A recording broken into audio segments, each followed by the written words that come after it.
The first installment is there. The money is already there, and the feasibility study there, and the problem is just make the process. And was the study completed? No, the study, feasibility The study. feasibility is already done. When? It's already done 3 years ago, 3 years ago? when professor is there.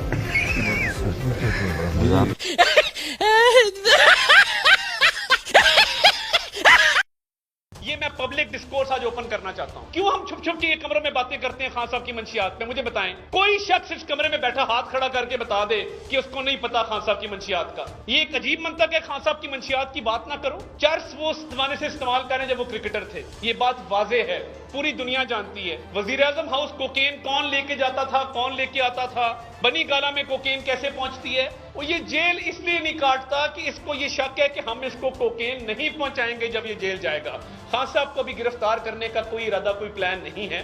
ڈرا وہ ہوا ہے, مگر اگر گرفتار کرنا ہو نا, اتنی سی cocaine وہاں پہ موجود, اتنی سی بھی پکڑ لیں تو یہ بہت لمبے عرصے کے لیے جیل جائے گا. اچھا محمد احمد خان صاحب بڑے شریف آدمی ہیں. نہیں 2 منٹ, ایک بریف کیس کا بھی بتا دیں. ہمیں تو نہیں پتا, کوکین کا تو ان سے اللہ پوچھے گا. ہمارے چینل کو سبسکرائب کریں, لائک اور کمنٹس کریں, اور اپنے یار دوستوں کے ساتھ شیئر کریں. 60 آپ کا انڈیا اٹھائے گا. اٹھا لیے, سن لیں نا, آلریڈی چل رہا ہے. ایک تو آپ تھوڑے سے جوش خطابت میں چل رہا ہے وہاں پہ. وہ کہہ رہا ہے آپ کا وزیر اعظم ہاؤس ماضی میں منشیات کا اڈا رہا ہے کہ کوکین وہاں ہوتی تھی بنی گالا. اب آپ کیا الزام لگا رہے ہیں؟ آپ کا فیٹ آف پہ نام کیوں ہے کہ آپ کی منی لانڈرنگ ہوتی ہے, ٹیررسٹ کے لیے پیسے ہوتے ہیں. نیب میں کرپشن کے کیس ختم کر رہے ہیں, وزیر اعظم ہاؤس کوٹا بریف کیس جاتے ہیں, منشیات کا گڑھ کر رہے ہیں. یار آپ سوچے تو صحیح, اپنی سیاسی مخالفت میں آپ کس قدر ملک کو ڈیمیج کر رہے ہیں. ایک منٹ, میرا سوال ذرا ڈیفرنٹ ہے. کیا خوف ہے, وہ کیا نفسیاتی خوف ہے اندر کہ ہر بندے کی ایک ڈرٹی, کیا کہتے ہیں ڈرٹی سیکرٹس ہوتے ہیں. میرا مطلب ہے باقی جہاں پہ جو میلاد شریف ہوتے رہے ہیں پرائم منسٹر ہاؤسز میں, ہمیں پتہ ہے جو کہانیاں بنتی رہی ہیں, ہمیں کیا اس کا ذکر کرنا ہے. اچھا ملک صاحب, اگر ان کے مطابق کوکین آج بھی جا رہی, ان کے مطابق میں نہیں, ہم نارکو سٹیٹ ہیں تو پھر پرچہ دے دیں. نہ وہ تو مقصد تو کچھ ہو رہا ہے, آپ کو سمجھ ہی ہے. مقصد تو یہی ہے کہ جس کو آپ نے شروع میں بڑا اچھا آغاز کیا کہ ایسے مسائل لے ہو جس کا عوام سے تعلق ہی کوئی نہیں, لوگوں کو گھبراؤ, پاگل کر دو. مجھے عمران خان کی کوکین کے دھیان لگا, مہنگائی بھول جائیں گے مسئلہ ہے. میرا تو وہی آرگومنٹ, آپ کے ساتھ ہوں میں یہاں پہ. جس کی تنخواہ 40,000 روپے سے کم ہے, جس کی تنخواہ 40,000 روپے سے کم ہے, آج اس کو حکومت پاکستان 2,000 روپیہ دے رہی ہے. حکومت پاکستان اپنا 2,000 روپیہ اس کو دے رہی ہے. لوگوں کے پاس عاجزی سے جایا جائے, ان کو یہ بتایا جائے کہ ہم آپ پر احسان نہیں کر رہے, یہ آپ کی ہی چیز ہے جو ہم آپ کو واپس کر رہے ہیں. مجھے بتائیں, نواز شریف چور, شہباز شریف چور, زرداری چور, ان چوروں کے اوپر امارات کیوں اعتماد کر کے پیسے دیتا ہے؟ ان چوروں کے اوپر IMF کیوں اعتماد کرتا ہے؟ ان چوروں کے اوپر ورلڈ بینک کیوں اعتماد کرتا ہے؟ ان چوروں کے اوپر ایشین بینک کیوں اعتماد کرتا ہے؟ ان چوروں کے اوپر یورپی یونین کیوں اعتماد کرتا ہے؟ تم قوم کو مطمئن نہیں کر سکتے. پاکستانی پیسہ کہاں پہنچا دیا تم نے؟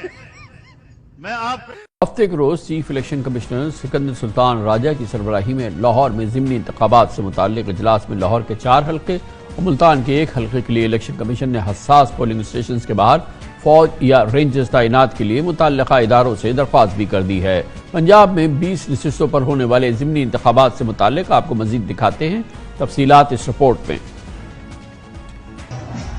17 جولائی کے انتخابات میں فتح حاصل کرنے کے لیے نون لیگ اور تحریک انصاف کی جانب سے ایڑی چوٹی کا زور لگایا جا رہا ہے. دلچسپ بات یہ ہے کہ پی ٹی آئی کے جن 20 ارکان پنجاب اسمبلی کو ڈی سیٹ کیا گیا تھا, ان میں سے کم از کم 10 ایسے تھے جو آزاد حیثیت میں منتخب ہو کر اسمبلی رکن بنے اور بعد میں تحریک انصاف میں شمولیت اختیار کی. یعنی یہ ارکان نون لیگ اور تحریک انصاف دونوں کے امیدواروں کو شکست دے کر رکن اسمبلی منتخب ہوئے اور بعد میں پی ٹی آئی میں شمولیت اختیار کی.